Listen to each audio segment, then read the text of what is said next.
business trip. Do the people move around? It does tingle a little bit.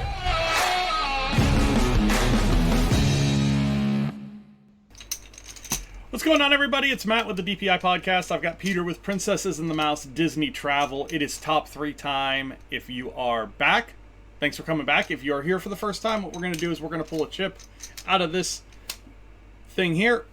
I'm going to match it up with a spreadsheet I've got, and we are going to have 40 seconds to figure out our top 3. Peter, how you doing tonight? I just went into my email real quick while we were transitioning, and I have an email from Walt Disney Pictures telling me about the release dates in the theaters for Turning Red Weekend. That's funny stuff. All right. So, chip tonight is chip number 8. Hey, look, it went into focus that time. What the heck? We just talked all about an unfocused Lorcana. All right. Chip number 8 tonight is going to be... I'm actually, like, ready and everything tonight. You got to check that out. Wow, but my sensitivity is... Ooh! Okay. Top 3 Disney live actor movies. You got 30 seconds. Okay. Thinking about taking a trip to Disneyland, Disney World, maybe a Disney cruise, or one of the other amazing Disney destinations? Contact me at Princess of the Mouse, and I'd love to work with you on your itinerary to the most magical places in the world. You can contact Princesses and the Mouse Disney Travel on Facebook at PATM Disney Travel. All right. Tonight's category is a good one. Top 3 Disney live actor movies. So not necessarily remakes of animations, but movies that had real people in them. So I would go as far as like Mary Poppins. Whoa. Yeah. Immediately stealing. I mean, no, I'm just kidding. Yeah. So it's a large catalog. Hold on.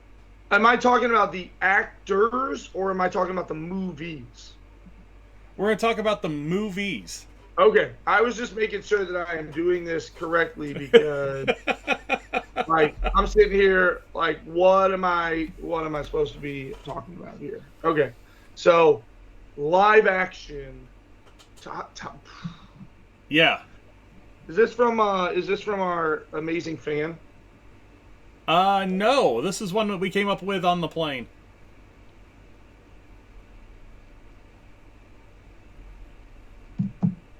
Oh. On our trip Well, down. go ahead with your number 3, Matt. Let's talk about our favorite live-action Disney movies. I'll let you go first because I will be honest with you. If I am gonna, I've got like 5 or 6 that I'm willing to talk about here. So there's no way you can step on me. So I'm gonna start with the live-action Cinderella. That one's underrated. I agree. It's a very, very fantastic movie. It is, and I mean, I think it really kind of set the precedent for this new wave of animation to live-action movies that they've done here over the last about 10 years.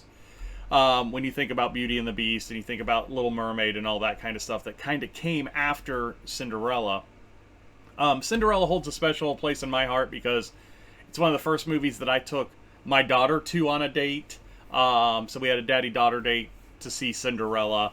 But really, really good set making, really good actor portrayal of Cinderella, of Kate Blanchett as the stepmother. Just a really strong personality there. Very well colored. I mean, it's a fun movie. It follows the same storyline with a little bit of addition into it. It's really well done, and like I said, it really set the bar for the live action movies that came after it. So I'm gonna stick with my number 3 as the live action Cinderella. So Peter, where are you going with your number 3? I'm gonna cheat as usual.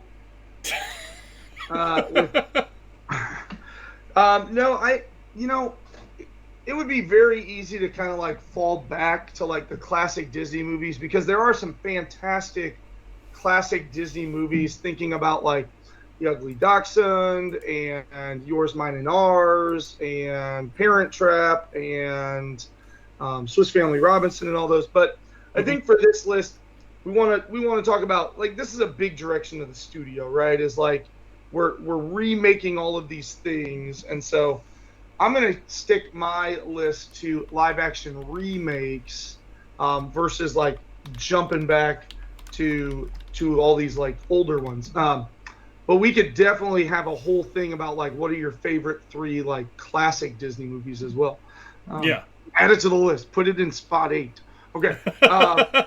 So my number 3, I am gonna go with the Alice in Wonderland, and they're not remakes.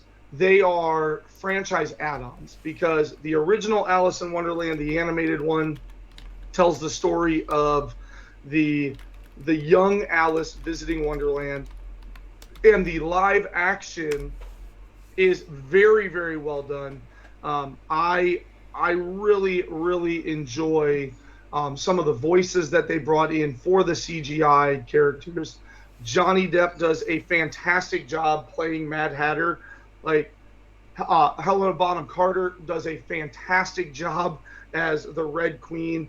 You've got Anne Hathaway as the White Queen. You've got all of these like iconic characters, and it's wonderful because you pick up Alice when she's summoned back to Wonderland to help defend it from the Red Queen, and then if you go to Through the Looking Glass, you have a second installation. So between the animated and the 2 live action, you have kind of like the whole story of Alice's adventures in Wonderland, which is wonderful. It is a great set of movies. They're kind of like my guilty pleasure movies, where like if I'm home and the family's gone and I'm just scrolling through Disney Plus, like Pirates of the Caribbean or Alice in Wonderland is gonna get clicked. Like it's the Pirates movies for me are those movies. I mean, they just. Well, we might have just stolen from. Well, and that's what makes something like this so hard. Is, you know, like if we do it as you have to have an animated tie-in to it, it excludes Pirates, it excludes Jungle Cruise, it excludes some really, really good movies. Yeah. So I don't think so. You just said live action. Like, I don't have to just sit to. So I am going with those, though. I am going with the Alice in Wonderlands. My only complaint is that in the first live Alice in Wonderland, as she's remembering her time there, they show a live action young Alice talking to Cheshire Cat and at the tea party and with the roses and all of that stuff, and it just made me just sit there and go, yeah, now make that movie. What? You know, it's got that Tim Burton style, which is just an absolute wonderful kind of like dark but also inviting.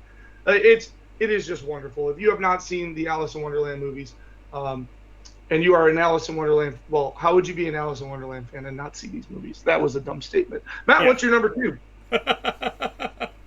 My number 2, I'm going to kind of go really the same type of route with you that you did, but I'm going to go with the second Maleficent movie. Yes.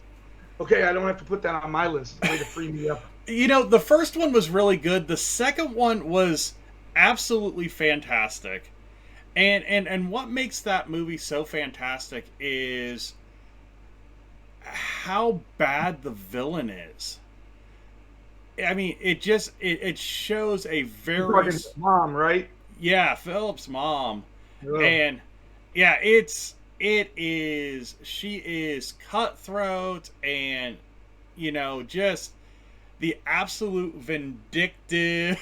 I mean, it's the same thing as Kate Blanchett in the Cinderella movie. I mean, that strong female villain is really strong, and my number one will probably have that as well. But it's a really, really good, well done movie. You know, Angelina Jolie as Maleficent is fantastic.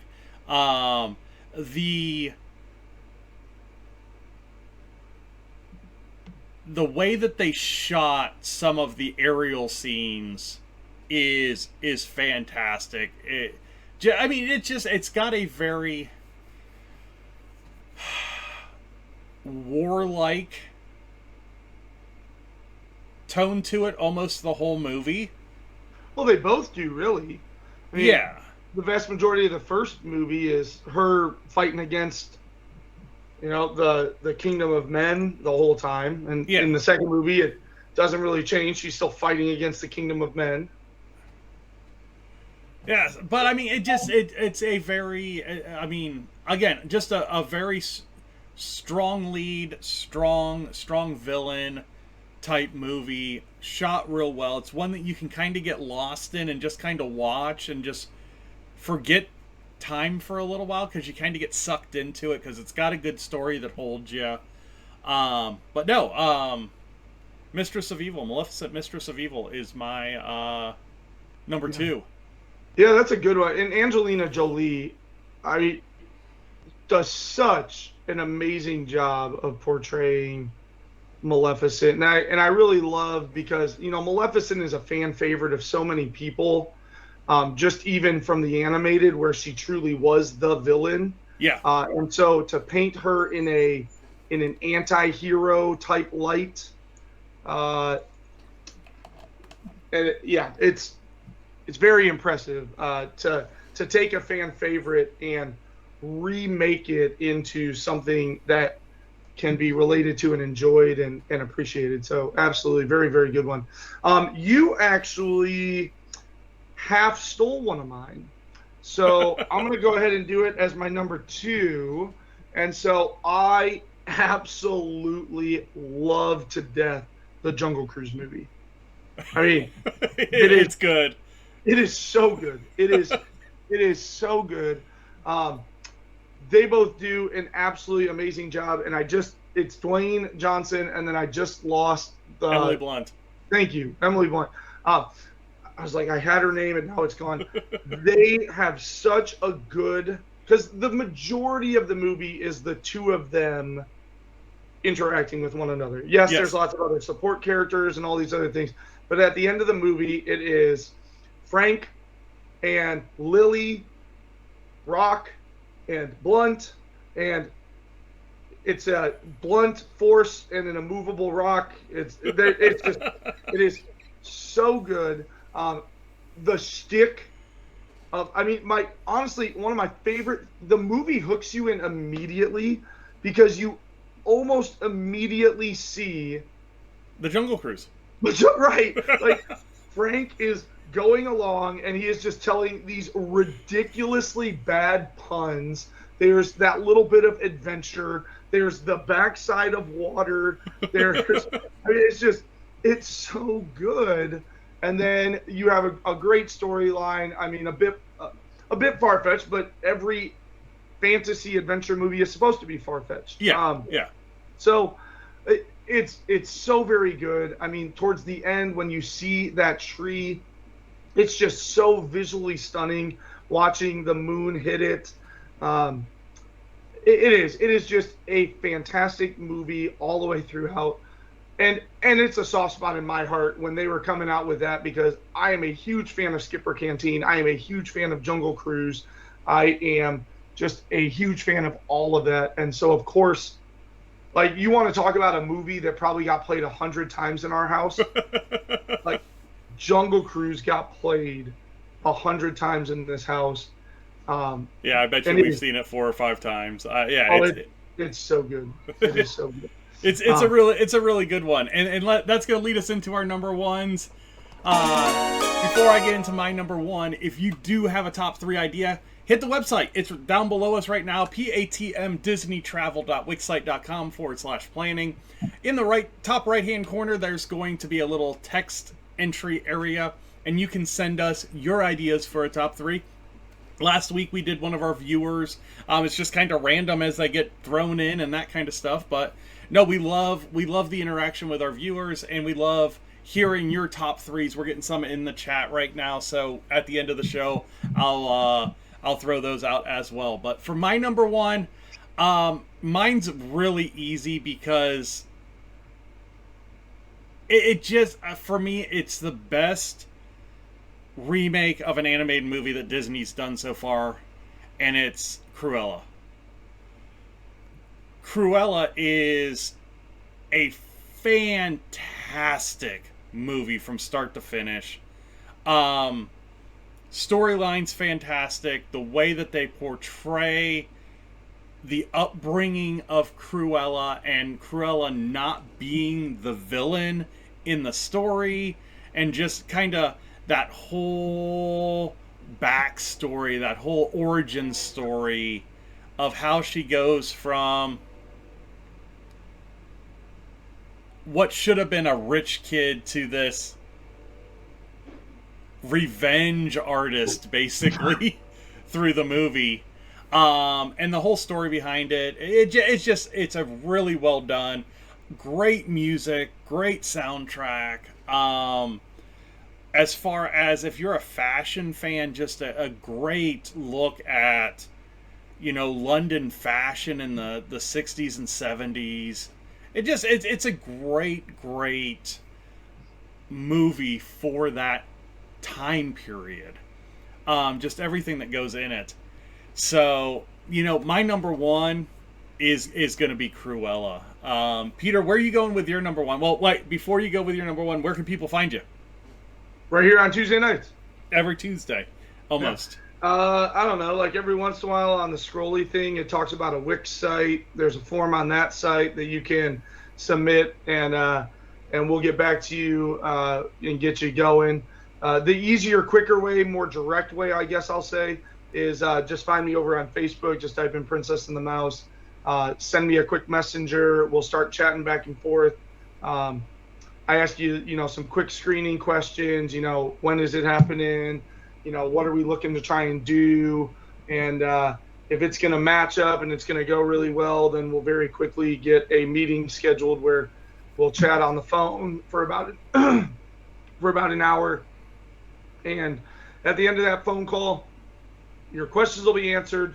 You'll have a sense of what you're doing, and we'll have vacation booked that we will start moving towards. So would love to talk to you. Have plenty of availability in 2024, especially after like February. So heading into spring break, I've got room to help out a few more clients because, as I've said many times, this is a passion, not a profession. And so at some point I do get a little bit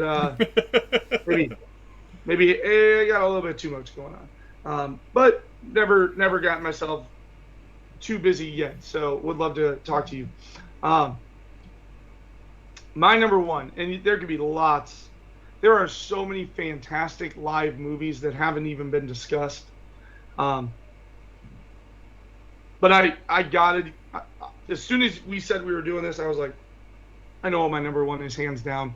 And it might not be a lot of people's number 1, but it's my number 1. And my number 1 is the remake of Beauty and the Beast. I absolutely love the remake of Beauty and the Beast. And it's not fair because Disney Animation Studios, Walt Disney Film Studios, pulled a cheat code on me because I am also a pretty big Harry Potter fan. And so they took Hermione Granger and they made her a princess. Like that. That is not fair. Like it was destined. But it is a wonderful movie, and it is very much keeping in line with the original story. It is very much a remake of the story. You have some of the exact same songs. You have a lot of the same scenes.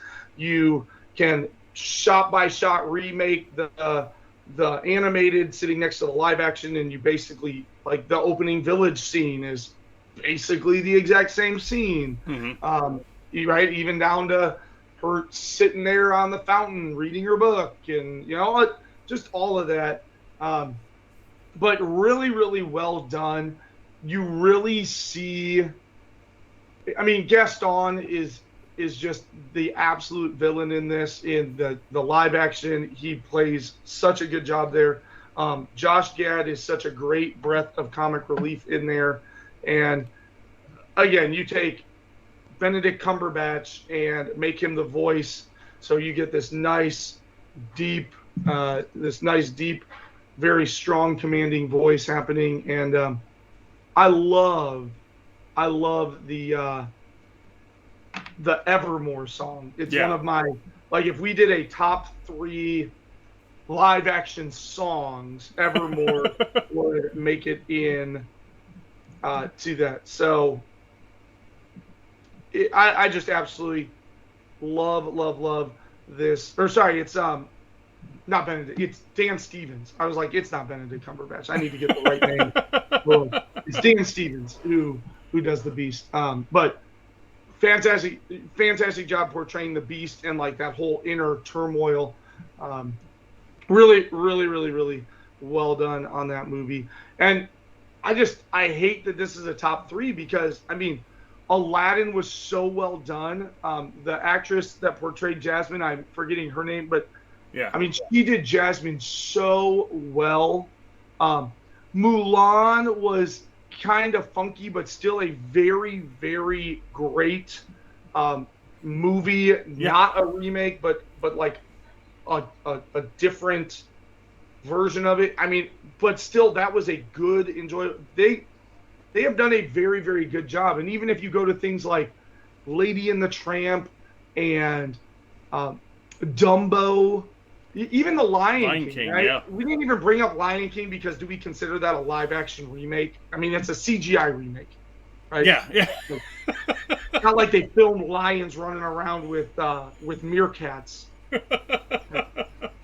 But like all of the stuff that they have put out, I think it has been very, very successful, and it's very cool to see our animated childhood turn into realism now as adults. It's really, really cool to see. Yeah, and I mean, for us, you hit the nail on the head because movies that we grew up with, what we just went and saw Wish with my mom, and I remember going to see The Little Mermaid with my grandmother.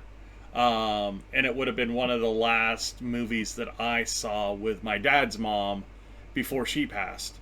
So it was really cool to kind of see that tie in to movies that we grew up with now becoming new movies that our kids are growing up with, just in a different fashion. So it is a really, really cool piece of parenting and parenthood, what Disney's doing right now. So over in the chat, Shannon always chimes in with her top 3.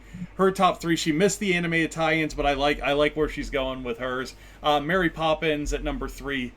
Rise of Skywalker at number 2. She's bringing Star Wars and Marvel into it, and then I didn't even go near pirates and Star Wars. and then she went Curse of the Black Pearl number 1, far and away the best Pirates movie. I mean, we could do a top 3 Pirates movies and fight over those. So we're going to talk about all of them. We just got to decide who does which one. All right, Peter. Another great top 3. If you guys have a top 3, definitely go over to the website, patmdisneytravel.wixsite.com/planning. Let us know in the text box. And if you have a better live action top 3 than we did, put it down in the comments below. If you don't have a better top 3, just put a smiley face or something, for that engagement. Thank you guys. We'll see you next week. Hey, thanks for checking us out today. Don't forget to hit those like and subscribe buttons to help out the channel. Also, if you're looking for some more Disney content, check this out. I think you're going to like it.